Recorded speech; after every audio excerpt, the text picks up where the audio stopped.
Shopping చేయడానికి సమయం ఉంటుంది, వ్యాపారం పెట్టడానికి సమయం ఉంటుంది, టీవీ చూడడానికి సమయం ఉంటుంది, ఇక తర్వాత సెల్ ఫోన్ చూడడానికి వీటి అన్నిటి సమయం ఉంటుంది. కానీ మనకి ఏమి సమయం ఉంటుంది తెలుసా?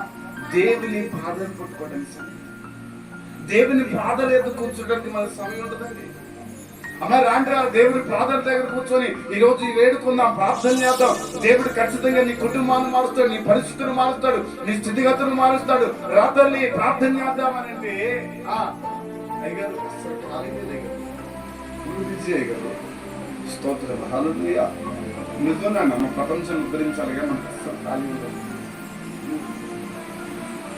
నేనేమన్నానంటే దేవుని పాదాల దగ్గర మనం కూర్చోకపోతే మనకి సమాధానం ఎక్కడి నుంచి వస్తుంది?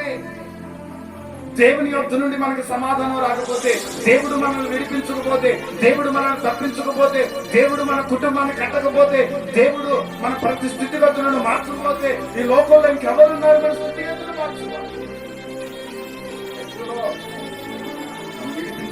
మనం తప్పించబడాలంటే మనం మొట్టమొదటిగా చేయవలసింది ఏంటంటే దేవుని పాదాల యొక్క దేవునికి స్తోత్రం.